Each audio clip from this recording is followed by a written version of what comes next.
Hello friends. तो episode शुरू करने से पहले मैं आपको इन्फॉर्म कर देना चाहता हूँ कि मैं इस वक्त आउट ऑफ टाउन हूँ, बट संडे से मैं रेगुलरली वीडियो अपलोड किया करूँगा। तो एपिसोड की स्टार्टिंग में हमें रोजी सिटी को दिखाया जाता है। इस सिटी का नाम हीरो आलिया रोजी के नाम पर रखा गया होता है। फिर हमें सिटी के अंदर का सीन दिखाया जाता है, जहां अगर आपके पास मनी है तो आप कुछ भी हासिल कर सकते हैं। फिर हमें किंग बेलमोंट को एक क्लब में दिखाया जाता है, जहां लेसी उसे लाई होती है और किंग बेलमोंट के पास कई सारी डीमन प्ले गर्ल्स होती हैं।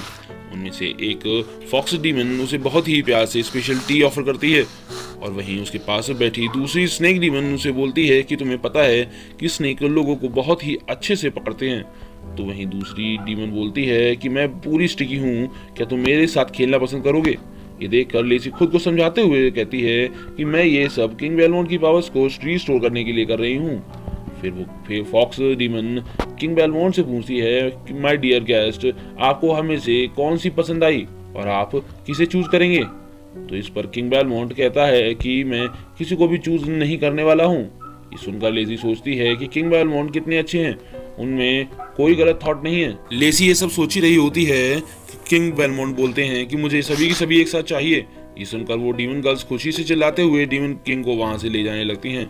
तो ये देखकर लेसी सोचती है कि सभी के सभी मर्द एक जैसे ही होते हैं। तो अब हम देख पाते हैं कि उन डीमंस के साथ जाते हुए किंग बेलमोंट सोचता है कि अलग अलग डीमन रेसेस का मेरी पावर्स पर अलग अलग इफेक्ट होगा। उसी टाइम पे एक डीमन गर्ल किंग बेलमोंट से कहती है कि अब जब हम रूम के अंदर जा रहे हैं तो आपको हुडी को पहनने की कोई जरूरत नहीं है। और वो ये कहकर किंग बेलमोंट के हुडी को उतार देती है। लेकिन हुडी के उतरने के बाद उन सभी डीमन गर्ल्स को पता चल जाता है कि वो एक डीमन है, किंग बेलमोंट एक डीमन है। ये पता चलने के बाद वो लड़कियां लेसी और किंग बेलमोंट को उठाकर बाहर फेंक देती हैं और वो कहती हैं कि हमें लगा था कि तुम कोई रिच पर्सन होगे, पर तुम तो एक डीमन कचरा हो, और वहां से चली जाती हैं। उनके जाने के बाद लेसी किंग बेलमोंट से पूछती है कि मैंने आपसे कहा था कि आप हुड मत उतारना। तो इस पर किंग बेलमोंट बताता है कि मैं पहले एक डीमन किंग था, इसलिए दूसरे लोग मुझे कपड़े पहनाते थे, इसलिए मुझे फील नहीं हुआ कि मेरी हुडी कब उतर गई। तभी हमें एक डीमन गर्ल दिखाई जाती है जो स्मोक करते हुए इन दोनों पर हंस रही होती है और वो इन दोनों का मजाक उड़ाते हुए कह रही होती है कि रोजी सिटी में हम एवरेज डीमंस बड़ी मुश्किल से सरवाइव करते हैं। और वो इन सब के लिए डीमन किंग को ब्लेम करती है क्योंकि डीमन किंग बैटल को हार गया था। तो इस पर लेसी उस डीमन गर्ल से कहती है कि इन सब का डीमन किंग से कोई लेना देना नहीं है। तो इस पर वो डीमन गर्ल ये देखकर हंसने लगती है कि 50 सालों के बाद भी कोई डीमन किंग को डिफेंड कर रहा है। अगली सीन में हम देख पाते हैं कि डीमन किंग उस डीमन गर्ल के पास जाता है। तो इस पर वो डीमन पूछती है कि क्या तुम फाइट करना चाहते हो। लेकिन जब डीमन किंग उसके पास पहुंचता है तो उस डीमन गर्ल को उसके पास अनईजी फील होने लगता है और वो कहती है कि तुम मुझे क्या कर रहे हो, मैं मूव क्यों नहीं कर पा रही हूँ। उसके पास जाने के बाद किंग बेलमोंट पूछता है कि तुमने एवरेज डीमंस के बारे में कुछ कहा था, और फिर वो पूछता है कि कोई डीमन नॉर्मल लाइफ कैसे जी सकता है। तो इस पर वो demon girl ST Elmont Hero Academy के स्टूडेंट बनने के लिए कहते हुए 2 दिन में एंट्रेंस एग्जाम क्लियर करने को कहती है।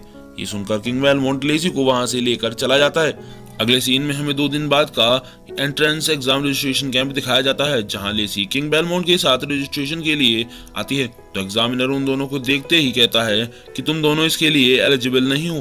तो इस पर ये दोनों मुंह लटकाते हुए रोड के साइड में बैठ जाते हैं और लेसी कहती है कि हमें एग्जाम में एंटर करने के लिए किसी नोबल फैमिली के गारंटी सिग्नेचर की जरूरत होगी। फिर वो डीमन किंग से पूछती है कि हम कुछ और ट्राई क्यों नहीं कर सकते। लेकिन जैसे ही वो डीमन किंग को देखती है तो डीमन किंग खुद से ही बातें कर रहे होते हैं और कह रहे होते हैं कि मैं यूजलेस सींगों वाला कचरे का टुकड़ा हूँ जो रिसाइकिल भी नहीं हो सकता। फिर वो बोलना शुरू करते हैं कि मैंने डीमन रेस को शर्मिंदा किया है और वो हंसने लगते हैं खुद की बातों पर ही। लेसी डीमन किंग को देखकर समझ जाती है कि डीमन किंग अपनी डी स्टेट में चले गए हैं और फिर वो डी स्टेट की में बताती है कि जब किंग अपना प्रॉमिस पूरा नहीं कर पाते हैं तो वो डी स्टेट में चले जाते हैं, जिसमें अगर कोई डिस्टर्ब करता है तो बहुत डेंजरस होता है। फिर वो बताती है कि आखिरी बार जब उन्होंने कहा था कि वो एक हीरो को 10 सेकंड्स में हरा सकते हैं, बट 11 सेकंड लग जाने की वजह से वो डी स्टेट में चले गए थे। फिर वो सोचती है कि मुझे किंग को डिस्टर्ब नहीं करना चाहिए। तभी डीमन किंग पर एक अटैक होता है जिसकी वजह से वो पीछे आकर गिरते हैं, जिसे लेसी उठाती है और पूछती है कि क्या आप ठीक हैं। तभी हमें एक आदमी दिखाया जाता है जिसके सामने एक लड़की खड़ी होती है जिसका नाम एलिस रोजी होता है, जो कि हीरो आलिया रोजी की एक फैमिली मेंबर होती है। और वो आदमी एलिस का बटलर होता है जिसका नाम लॉयड सचमन होता है। और एलिस यहाँ एग्जाम देने के लिए आई होती है, जबकि उसका बटलर उसे रोक रहा होता है और कहता है कि आपकी फैमिली ने आपके लिए उम्दा इंतजाम किए हुए हैं, आपको उन आम लोगों के बीच एग्जाम देने की कोई ज़रूरत नहीं है। जिस पर एलिस उसे अपने सामने से हटने के लिए कहते हुए अपने फायर मैजिक का यूज़ करती हुई फिनिक्स रेन अटैक करती है, लेकिन इनमें से एक भी अटैक लॉयड को उसकी स्पेशल पावर्स के कारण टच भी नहीं कर सकते थे। वहीं लॉयड एलिस से कह रहा होता है कि मिस एलिस, आपका मैजिक वाकई काबिल तारीफ है, बट मेरे सामने आपकी पावर्स कुछ भी नहीं है, क्योंकि मुझे पहले ही अटैक के बारे में पता चल जाता है। तभी एलिस का एक अटैक किंग बेलमोंट के मुंह पर जा लगता है और ये देखकर लेसी घबरा जाती है। अगले सीन में हम देखते हैं कि लॉयड सचमुच एलिस से बोल रहा होता है कि आपके इन सभी अटैक्स से मेरा कुछ भी नहीं बिगड़ेगा, तो इसलिए आप मेरे साथ घर वापस चलोगी। तभी उस पर किंग बेलमोंट की इतनी स्पीड से अटैक करता है कि वो कुछ भी समझ पाए इससे वो पहले ही वो जमीन पर गिरा होता है और बोल रहा होता है कि आखिर ये बच्चा अचानक से कहां से आ गया। लॉयड की ऐसी हालत देखकर एलिस सोचती है कि आखिर इस लड़के ने ऐसा कैसे किया। वहीं किंग बेलमोंट लॉयड से कह रहे होते हैं कि अगर तुम्हें फाइट करने का इतना ही शौक है तो पहले ये शेयर कर लो कि इससे किसी और को इफेक्ट ना हो। हमारा आज का एपिसोड खत्म होता है।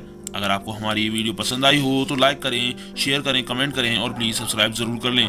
Thanks for watching.